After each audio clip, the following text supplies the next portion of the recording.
ಯಾವತ್ತು ನಾವು ಮಾಡೋ ವೃತ್ತಿಯಲ್ಲಿ ಶ್ರದ್ಧಾ ಭಕ್ತಿಯಿಂದ ಭಕ್ತಿ ಇರಬೇಕು. ಬಟ್ ಅವತ್ತು ಆ ಥರ ಒಂದು ಮಾತು ಹೇಳಿದ್ದು ಅಷ್ಟು ನೋವು ಪಟ್ಕೊಂಡೆ ಪಾಪ ಹತ್ಕೊಂಡ್ಬಂದಿದ್ದು ಅವರು ಯಾರು ಪ್ರೇಮ್ ಅವರು. ಏನು ವಿಚಾರ ದರ್ಶನ್ದು ಮತ್ತು ಪ್ರೇಮ್ಗೆ ಆಯ್ತು ಅಂತ ಗೊತ್ತಾಗಲಿಲ್ಲ ಸರ್, ಯಾಕೆ ಮಾಡಿ ಯಾವುದೊಂದು ವಿಚಾರ ಬಟ್ ನನಗೆ ನೆನಪಿಲ್ಲ. ಬಟ್ ಏನು ಶೂಟಿಂಗ್ದೇ ಇರುತ್ತೆ, ಲೇಟ್ ಆಗಿರ್ಬೋದು, ಊಟ ಸರಿಗೆ ತರಿಸದೇ ಇರ್ಬೋದು, ಪ್ರೊಡಕ್ಷನ್ ಆ ಒಂದು ವಿಚಾರ ಇರ್ಬೋದು ಹೊರತು ಬೇರೆ ಇನ್ನೇನಕ್ಕೂ ಇಲ್ಲ ಸರ್. ಅಂಬರೀಷ್ ಅವ್ರನ್ನು ಕೂಡ ಭೇಟಿ ಮಾಡಿಸಿದ ಒಂದು ವಿಚಾರದಲ್ಲಿ, ಅಂದರೆ ಪ್ರೇಮ್ ನಟ ದರ್ಶನ್ ಮತ್ತು ವಿಚಾರದಲ್ಲಿ ಯಾವುದೊಂದು ನಿನಗಾಗಿ ಅಂತ ಮೂವಿ ವಿಚಾರ ಸಂಬಂಧಪಟ್ಟಂತೆ ಅಂಬರೀಷ್ ಅವ್ರನ್ನು ಕೂಡ ಒಂದು ಮಧ್ಯಸ್ಥಿಕೆ ವಹಿಸಿದ್ರಿ, ನಿಜನದು? ನಿನಗೋಸ್ಕರ ಪಿಕ್ಚರ್ ಸಂದರ್ಭದಲ್ಲಿ ಅವಾಗ ಕೂಡ ಸ್ವಲ್ಪ ಗಲಾಟೆ ಆಗಿತ್ತು. ಬಸವಂತ ಕುಮಾರ್ ಪಾಟೀಲ್ ಅಧ್ಯಕ್ಷರಾಗಿದ್ದು. ಆವಾಗ ಅಂಬರೀಷ್ ಅವ್ರ ಮನೆ ಕರ್ಕೊಂಡೋಗ್ಬಿಟ್ಟಿದ್ದೆ ನಾನು, ದರ್ಶನ್. ಅಲ್ಲಿವರೆಗೂ ಕೂಡ ಅಂಬರೀಷ್ ಅವ್ರನ್ನ ಅಷ್ಟೊಂದು ಭೇಟಿ ಆಗಿರಲಿಲ್ಲ ಅನ್ಸುತ್ತೆ. ಇಲ್ಲ ಇಲ್ಲ ಇಲ್ಲ, ದರ್ಶನ್ ಅವ್ರಿಗೆ ಪರಿಚಯ ಇರಲಿಲ್ಲ. ದರ್ಶನ್ ಅವ್ರು ಕರ್ಕೊಂಡೋಗ್ಬಿಟ್ಟಿದ್ದೆ ನಾನು. ಆಮೇಲೆ ಅವರು ಭಾಳ ಆತ್ಮೀಯರಾದರು. ಬೆಳೀತಾ ಗೊತ್ತಲ್ಲ, ಎಲ್ಲರೂ ಆತ್ಮೀಯರಾಗ್ತಾರೆ ಹಂಗೆ. ಏನು ಸರ್ ಒಂದ್ಸರಿ ರೀಕಾಲ್ ಮಾಡಿ. ಏನಿಲ್ಲ ಸರ್, ಡಬ್ಬಿಂಗ್ ಸಮಸ್ಯೆ ಅದು ಇದು ಇತ್ತು. ಇನ್ನೇ ಟೆಕ್ನಿಕಲ್ ಇಶ್ಯೂನೇ ಅಷ್ಟೇ. ಡಬ್ಬಿಂಗು, ಪೇಮೆಂಟು, ಮತ್ತೊಂದು ಅದು ಇದು ಇರುತ್ತೆ. ಆ ಒಂದು ವಿಚಾರ ಭಾಳ ಸೀರಿಯಸ್ ಆಗಿತ್ತು ಅವಾಗ. ಅದನ್ನು ಸರಿ ಬಸವಂತ ಕುಮಾರ್ ಪಾಟೀಲ್ ಅವರು ಆ್ಯಕ್ಷನ್ ತೊಗೊಂಡಿದ್ರು. ಆಕ್ಷನ್ ತೊಗೊಂಡಿದ್ರು ಸರ್ ಆಗ. ಅವಾಗ ನಾನು ಅವಾಗ ಅಂಬರೀಷ್ ಅವ್ರ ಕಡೆಯಿಂದ ಫೋನ್ ಮಾಡಿಸೋಣ ಅಂತೇಳಿ ಅಂಬರೀಷ್ ಅವ್ರ ಹತ್ರ ನಾನು ಕರ್ಕೊಂಡೋಗಿದ್ದೆ ನಾನು ಅವಾಗ. ಇಲ್ಲ, ಅವರು ಈಚೆ ಕಡೆ ಬಿದ್ದರು. ಆಮೇಲೆ ಪಾಪ ಅವ್ರಿಗೆ ಗೊತ್ತಿಲ್ಲ ದರ್ಶನ್ ಯಾರು ಅಂತೇಳಿ ಅಂತ. ಪಾಪ ಇವ್ರು ವಾಚ್ಮ್ಯಾನ್ಗೆ ಗೊತ್ತಿಲ್ಲ, ಅವ್ರಿಗೆ ಗೊತ್ತಿಲ್ಲ. ಆಮೇಲೆ ಕೊನೆಗೆ ಹೇಳ್ಬಿಟ್ಟು ಆಮೇಲೆ JP ನಗರ ಮನೆ, ಹಳೆ ಮನೆ, ಅದೇ ಸ್ಪಾಟಲ್ಲಿರೋದು ಹಳೆ ಮನೆ. ಆಮೇಲೆ ಅಕ್ಕವ್ರಿಗೆ ಹೇಳಿದೆ, ಈ ಥರ ಆಗಿ ಬಂದಿದ್ದಾರೆ ದರ್ಶನ್, ದರ್ಶನ್ ಪಿಕ್ಚರ್ ಹೀರೋ ಅಂತೇಳಿ ಕರ್ಕೊಂಬಂದು ಒಳಗಡೆ ಕುಣಿಸ್ದ. ತೂಗುದೀಪ್ ದರ್ಶನ್ ಅವ್ರ ಮಗನ ಕಾಣ್ಕೋಸ್ಕರ, ತೂಗುದೀಪ್ ಅವ್ರ ಮಗನ ಕಾಣ್ಕೋಸ್ಕರ ಕರೆದ್ರು ಒಳಗಡೆ ಮೇಟಾಗಿ. ಹೌದು ಹೌದು ಹೌದು ಹೌದು ಹೌದು. ಏನು ಸರ್ ಹಾಗಾದ್ರೆ ಅಂಬರೀಷ್ ಅವರು ದರ್ಶನ್ಗೆ ಏನು ಬುದ್ಧಿ ಹೇಳಿದ್ರ ಸರ್? ಏನಿಲ್ಲ, ಈ ಒಂದು ವಿಚಾರ ಅಷ್ಟೇ ಮಾತಾಡಿದ್ದ. ಅದು ಕೊನೆಗೆ ಆಮೇಲೆ ಕ್ರಮೇಣ ದರ್ಶನ್ ಅವರು ಅಂಬರೀಷ್ ಅವರು ಯಾವ ಥರ ಇದ್ರು, ಚೆನ್ನಾಗಿ ಎಷ್ಟು ಕ್ಲೋಸ್ ಆಗಿದ್ರು ಗೊತ್ತಿದೆ ಅಲ್ವಾ. ಯಾಕಂದ್ರೆ ಒಂದು ಫಸ್ಟ್ ಸ್ಟಾರ್ಟಿಂಗ್ ಕರ್ಕೊಂಡೋಗಿ ಆವಾಗ ಆ ಸಂದರ್ಭದಲ್ಲಿ ಕರ್ಕೊಂಡೋಗಿದ್ದೆ ನಾನು ಅವಾಗ. ಚಿಂಗಾರಿ ಮಹೇಶ್ದು ಕೂಡ ಏನೋ ಒಂದು ಇನ್ಸಿಡೆಂಟ್ ಆಗಿದೆ ಅಂತಂತಂದ್ರೆ. ಚಿಂಗಾರಿ ಮೊದಲು ಅವ್ರದ್ದು ಆಗಿತ್ತು. ಬಟ್ ಅವ್ರು ಹೇಳಿದ್ರು ನನಗೆ ಹಿಂಗಾಗಿದೆ ಅಂತ. ನೋಡಪ್ಪ, ನಾನು ಪ್ರೊಡ್ಯೂಸರ್ ದುಡ್ಡು ಮಾಡ್ತಾನೆ, ಇವ್ನಿಗೆ ಹೊಟ್ಟೆ ಉರಿ ಅಂತೇಳಿ ಆಯಪ್ಪ ಹೇಳಿದ್ದು ನನಗೆ. ಹೇಳಿದ್ದು ಬಟ್ ಒಬ್ಬ ನಿರ್ಮಾಪಕ ಹಣ ಮಾಡ್ಬೇಕಾದ್ರೆ ಒಬ್ಬ ನಟ ಸಂತೋಷ ಬೀಳಬೇಕು. ಒಬ್ಬ ನಿರ್ಮಾಪಕ ಚೆನ್ನಾಗಿರ್ತಾನೆ, ಒಬ್ಬ ನಟ ಬೆಳೆಯೋದು, ಒಬ್ಬ ನಿರ್ದೇಶಕ ಬೆಳೆಯೋದು. ಒಬ್ಬ ನಿರ್ಮಾಪಕ ಹಣ ಮಾಡ್ಬೇಕಾದ್ರೆ ಯಾವುದೇ ನಟ ಆಗಲಿ ಯಾವುದೇ ನಿರ್ದೇಶಕ ಆಗಲಿ ಖುಷಿ ಬೀಳಬೇಕು. ಆ ಸಂದರ್ಭದಲ್ಲಿ ನಿರ್ಮಾಪಕ ಚಿಂಗಾರಿ ಮಹಾದೇವ್ರು ಹೇಳಿದ ಮಾತು, ನಾನು ಮಾಡಿದ್ದು ಇವ್ನು ವ್ಯಾಪಾರ ಜಾಗ ಮಾಡಿದೆ, ಇವ್ನು ಕಣ್ಣೂರಿ ಕಣ್ಣು ಕೆಂಪಾಗೋಯ್ತು ಇವನಿಗೆ, ಹಂಗೆ ಹಿಂಗೆ ಅಂತೇಳಿ ನನ್ನ ಹತ್ರ ಹೇಳ್ಕೊಂಡಿದ್ರು. ಹೌದು ಹೌದು ಹೌದು ಹೌದು. ಮಾತಾಡ್ತಾರೆ ಸರ್ ನೀವು? ಇಲ್ಲ ಸರ್, ನಮ್ಗೇನು ಅವ್ರವ್ರ ವ್ಯವಹಾರ, ಅವ್ರ ವ್ಯವಹಾರ ನಮ್ಗೆ ಯಾಕೆ? ನಮ್ಮ ವ್ಯವಹಾರ ಇದ್ದಾಗ ಮಾತಾಡೋದು ಓಕೆ. ಸರ್, ನೀವು ನೋಡಿದ್ರೆ ದರ್ಶನ್ ಆಗ ಇಷ್ಟೆಲ್ಲ ಸಾಫ್ಟ್ ಆಗಿದ್ರು ಎಲ್ಲ ಇದ್ರಲ್ವ, ಈಗ ಸಡನ್ ಆಗಿ ಯಾಕೆ ಅಂದರೆ ಈ ರೀತಿ ದಿನೇ ದಿನ ನೀವು ನೋಡ್ತಾರೆ ಒಂದಷ್ಟು ಇನ್ಸಿಡೆಂಟ್ ಆಗಿರುವಂಥದ್ದು. ಏನು ಮೈಸೂರು ಹೋಟೆಲ್ ಒಂದರಲ್ಲಿ ಏನು ವೇಟರ್ ಮೇಲೆ ಗಲಾಟೆ ಮಾಡಿದ್ದು, ಮತ್ತೊಂದು ಕಡೆ ಗಲಾಟೆ, ಇವೆಲ್ಲ ಕೂಡ ಅಂದಾಗ, ಮತ್ತು ವೈಯಕ್ತಿಕ ವಿಚಾರವಾಗಿ ಕೂಡ ಅವ್ರ ಮಿಸ್ಸಸ್ ಮೇಲೆ ಹೊಡೆದಿದ್ದು, ಸ್ಟೇಷನ್ಗೆ ಹೋಗಿದ್ದು. ಏನನ್ಸುತ್ತೆ ಸರ್, ಅಂದರೆ ನೀವು ಒಂದು ಫ್ಯಾಮಿಲಿ ಹತ್ರ ಇದ್ಕೊಂಡು ನೋಡೋದಾದರೆ? ಸರ್, ಫ್ಯಾಮಿಲಿಗೆ ಪ್ರೀತಿಸಬೇಕು, ಗೌರವಿಸ್ಬೇಕು, ಇದು ಮಾಡಬೇಕು. ಒಂದು ಹೋಟೆಲ್ ಹೋದ್ರು ಸಂಸ್ಕಾರವಾಗಿ ಕುಂತ್ಕೊಬೇಕು, ಮಾಡಬೇಕು, ತಿನ್ನಬೇಕು, ಬರಬೇಕು ಅಷ್ಟೇ. ಅದು ಬಿಟ್ಟರೆ ಸುಮ್ಮನೆ ಗಲಾಟೆ ಮಾಡೋಕ್ಕೆ ಹೋಗಿರಾ? ಸುತ್ತಮುತ್ತಲಿರೋರಂಥವ್ರೆಲ್ಲ ಏನು ಪಾಪ ಅವನಿಗೆ ತುಂಬ ಒಳ್ಳೆ ಮನುಷ್ಯ ಅವನು. ದರ್ಶನ್ ಒಳ್ಳೆಯವನೇ.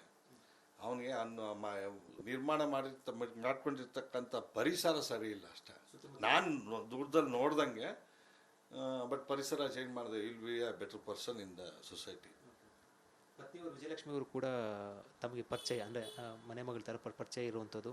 ಸೊ ಆ ಟೈಮಲ್ಲಿ ಅವರು ಮದುವೆ ಆಗೋಕ್ಕಿಂತ ಮುಂಚೆ ಅಥವಾ ಆ ಥರದಲ್ಲಿ ಸಹಾಯ ಮಾಡೋಂಥದ್ದೆಲ್ಲ ಕೂಡ ನೀವು ತಾವು ನೋಡಿದ್ರಿ ಅಂತ ಅನ್ಸುತ್ತಲ್ಲ ಸರ್? ಖಂಡಿತ. ಮೆಜೆಸ್ಟಿಕ್ಕಿಂತ ಮುಂಚೆಯಿಂದನೂ, ಮೆಜೆಸ್ಟಿಕ್ ಶೂಟಿಂಗ್ ಸ್ಟಾರ್ಟ್ ಆಗಿನ ಮುಂಚೆಯಿಂದನೂ ಪಾಪ ವಿಜಯಲಕ್ಷ್ಮಿ ದರ್ಶನ್ಗೆ ಭಾಳ ಸಾಕಷ್ಟು ಸಹಾಯ ಮಾಡಿದೆ. ನಾನು ನೋಡಿದ್ವಿ. ಪಾಪ ದರ್ಶನ್ ಮೈಸೂರಿಂದ ಇಲ್ಲಿ ಬಂದಾಗ ಕೈನೆಟಿಕ್ ಕೊಂಡ ಕೊಡೋದು, ಮತ್ತೊಂದು ಶಿ ವಾಸ್ ವೆರಿ ಸಪೋರ್ಟಿವ್. ಪಾಪ ದರ್ಶನ್ಗೆ ತುಂಬ ಸಪೋರ್ಟಿವ್ ಆಗಿ ನಿಂತ್ಕೊತಾ ಇದ್ದರು ಮಾತ್ರ ಪಾಪ ಅಮ್ಮ. ತುಂಬ ಒಳ್ಳೆಯವರು. ಇವರು ಸ್ವಲ್ಪ ಹೆಲ್ಪ್ ಮಾಡ್ತಾಯಿದ್ರು ಪೆಟ್ರೋಲ್ಗೆ, ಊಟಕ್ಕೆ ಅಂತೆಲ್ಲ ಕೂಡ ಅಂತ. ಸರ್, ದರ್ಶನ್ಗೆ ಇವತ್ತು ಕೋಟಿಗಟ್ಟಲೆ ಇರ್ಬೋದು ಸರ್. ಯಾವತ್ತೂ ಮನುಷ್ಯ ದರ್ಶನ್ನೇ ಅಂತಲ್ಲ, ಯಾವುದೇ ಮನುಷ್ಯ ತಾನು ಏನಿಲ್ದಿದ್ದಾಗ, ತನ್ನ ಜೋಬಲ್ಲಿ ಹಣ ಇಲ್ದಿದ್ದಾಗ, ತಾನು ಹೊಟ್ಟೆ ಹಸಿವಿದ್ದಾಗ ಏನು ಆ ಸಂದರ್ಭದಲ್ಲಿ ಯಾರ ಮುಖಾಂತರ ಕೊಡ್ತಾರಲ್ಲ, ಬಟ್ ಅದನ್ನೆಲ್ಲ ಮರಿಬಾರ್ದು.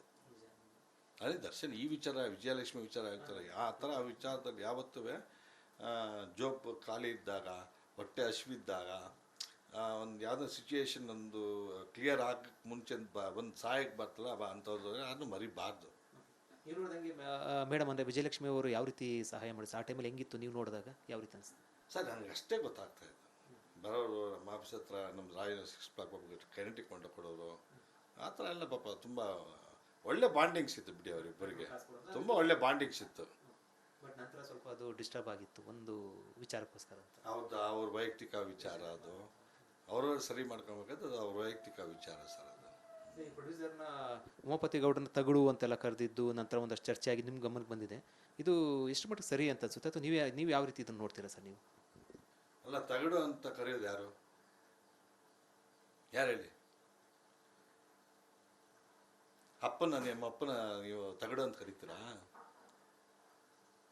ನಿರ್ಮಾಪಕ ಒಂದು ತಂದೆ ಇದ್ದಂಗೆ. ನಿರ್ಮಾಪಕ ಅನ್ನದಾತ. ತನ್ನ ತಂದೆನ ಯಾರು ತಗಡಂತಾರ? ಅನ್ಬಾರ್ದು. ಯಾವತ್ತು ಭಾಷೆ ಜನ ನೋಡ್ತಾರೆ, ಭಾಷೆ ಬಳಕೆ ಏನಿದೆ ಪ್ರತಿಯೊಂದು ಜನ ಗಮನಿಸ್ತಾ ಇರ್ತಾರೆ. ಅದೆಲ್ಲ ಭಾಷೆ ಬಳಕೆ ಯಾವತ್ತೂ ಪ್ರತಿಯೊಬ್ಬ ಮನುಷ್ಯನ ಸಾರ್ವತ್ರಿಕ ಜೀವನದಲ್ಲಿರೋದನ್ನ ಪ್ರತಿಯೊಬ್ಬರು ಗಮನಿಸ್ತಾ ಇರ್ತಾರೆ. ಅವ್ರು ಬಳಸೋಂಥ ಭಾಷೆ ನಡೆ ನುಡಿ ಬಗ್ಗೆ ಗಮನಿಸ್ತಾ ಇರ್ತಾರೆ. ಅದ್ರ ಬಗ್ಗೆ ಎಚ್ಚರ ವಹಿಸಿ ಮಾತಾಡಬೇಕು. ಬಟ್ ಆ ಸಂದರ್ಭದಲ್ಲಿ ಬರೀ ಉಮಾಪತಿ ಗೌಡ್ರು ಒಬ್ಬರನ್ನೇ ಅಲ್ಲ, ಇಡೀ ನಿರ್ಮಾಪಕರ ಸಮೂಹನ ಆ ಭಾಷೆ ಏನು ತಗಡಂತ ಬಳಸಿದ್ರು ಇಡೀ ನಿರ್ಮಾಪಕ ಸಮೂಹಕ್ಕೆ ಒಂದು ತಗಡು ಅಂತೇಳಿ ಬಳಸ್ದಂಗೆ ಆಯ್ತು. ಖಂಡಿತವಾಗ್ಲು ಆ ವಿಚಾರ ನಾನು ಖಂಡಿಸ್ತೀನಿ. ನಾನು ದರ್ಶನ ಆದರೂ ಯಾವನಾದರೂ ನನಗೇನು, ನಾನು ಹೇಳೋದು ಆ ವಿಚಾರ ಖಂಡಿತವಾಗಿ ಖಂಡಿಸ್ತೀನಿ ನಾನು. ಸರ್, ಈಗ ನಿರ್ಮಾಪಕರ ಸಂಘ ಮತ್ತು ನಿರ್ಮಾಪಕರಿಂದ ಕೂಡ ಮಾತಾಡ್ತಾ ಇದ್ದೀರಾ, ಕಲಾವಿದರ ಸಂಘ ಅಂತ ಇದೆ. ಸೊ ಮತ್ತೊಂದು ಕಡೆ ಕನ್ನಡ ವಾಣಿಜ್ಯ ಮಂಡಳಿ ಕೂಡ ಇದೆ. ಸೊ ಅವ್ರು ಮಾತಾಡಿದ್ದಾರೆ, ಏನು ಸುರೇಶ್ ಅವರು, ಈ ಸಂಬಂಧಪಟ್ಟ ಏನೇ ಕ್ರಮ ಇಲ್ಲ ಅಥವಾ ಮತ್ತೊಂದಿಲ್ಲಿ ನಾವೆಲ್ಲ ವರದಿ ಬಂದ ನಂತರ ನೋಡ್ತೀರಿ ಅಂತ. ವಾಣಿಜ್ಯ ಮಂಡಳಿ ಹೇಳ್ತಾ ಇರುವಂಥ ಹೇಳಿಕೆಗಳಿಗೆ ತಾವು ಸಹಮತ ವ್ಯಕ್ತಪಡಿಸ್ತಾರೆ ಅಥವಾ ಕರೆಕ್ಟಾಗಿ ವಾಣಿಜ್ಯ ಮಂಡಳಿ ನೆಟ್ಕೊಳ್ತಾ ಇದೆ ಅಂತ ಅನ್ಸುತ್ತಾ ತಮಗೆ? ಸರ್, ಆ್ಯಕ್ಚುಲಿ ನಮ್ಮ ವಾಣಿಜ್ಯ ಮಂಡಳಿ, ಕಲಾವಿದರ ಸಂಘ,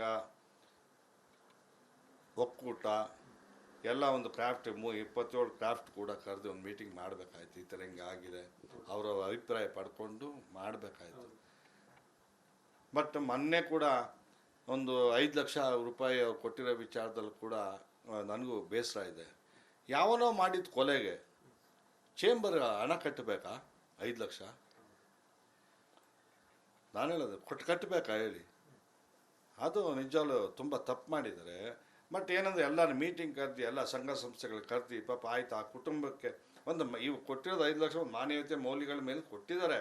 ಬಟ್ ಆ ದುಡ್ಡು ಚೇಂಬರಿಂದ ಹಣ ಕೊಡಬಾರ್ದಾಯ್ತು. ನಾನು ಹೇಳೋದು ಎಲ್ಲ ಪ್ರತಿಯೊಂದು ಕ್ರಾಫ್ಟ್ಸ್ ಎಲ್ಲ ಕರಿಬೇಕಾಯ್ತು, ಎಲ್ಲ ಮೆಂಬರ್ಸ್ಗೂ. ಪಾಪ ಈ ಥರ ಹಿಂಗೆ ಒಂದು ಬಡ ಕುಟುಂಬ ಹಿಂಗಾಗಿದೆ, ತಮ್ಮ ಕೈಯಲ್ಲಾಗಿದೆ, ಏನಾಗುತ್ತೆ ಎಲ್ಲ ಒಂದು ಇದು ಮಾಡಿ ಒಂದು ಹಣ ಶೇಖರಣೆ ಮಾಡಿ ಕೊಟ್ಟಿದ್ರೆ ಅದೊಂಥರ. ಬಟ್ ಚೇಂಬರಿಂದ ಕೊಟ್ಟಿದ್ದು ಭಾಳ ತಪ್ಪು. ನೀವು ಹೇಳ್ತಾರೆ ಆ ನೊಂದ ಕುಟುಂಬಕ್ಕೆ ಬೇಕಾದ್ರೆ ವೈಯಕ್ತಿಕವಾಗಿ ಎಲ್ಲ ಕೂಡ ಕಲೆಕ್ಟ್ ಮಾಡ್ಕೊಂಡು ಸಭೆ ನಡೆಸಿ ಕಲೆಕ್ಟ್ ಮಾಡಿಕೊಟ್ಟಿದ್ರು. ಓಕೆ, ಆದರೆ ದರ್ಶನ್ ಈ ರೀತಿ ಒಂದು ವೈಯಕ್ತಿಕ ಅಂದರೆ ದರ್ಶನ್ ಕೊಲೆ ಪ್ರಕರಣ ಸಂಬಂಧಪಟ್ಟಂತೆ ಅದಕ್ಕೆ ಯಾಕೆ ಚೇಂಬರಿಂದ ದುಡ್ಡು ಕೊಡಬೇಕಾಯ್ತು ಅನ್ನೋದು ತಾವು ಹೇಳ್ತಾ ಇರುವಂಥದ್ದು. ಯಾಕೆ ಕೊಡಕ್ಕೆ ಹೋದ್ರಿ? ಈ ಥರ ಇವಾಗ ದುಡ್ಡು ಕೊಟ್ಟು ನಮ್ಮ ಹುಡುಗ ತಪ್ಪು ಮಾಡಿದ್ರೆ 5 ಲಕ್ಷ ತಗೋ ಅನ್ನೋ ಥರ ಆಗೋಗ್ಬಿಡುತ್ತಲ್ವಾ? ಅದು ಹಂಗೆಲ್ಲ ಮಾಡಬಾರ್ದು. ಇದು ಬ್ಯಾಡ, ತುಂಬ ಒಂದು ಕೆಟ್ಟ ಮೆಸೇಜ್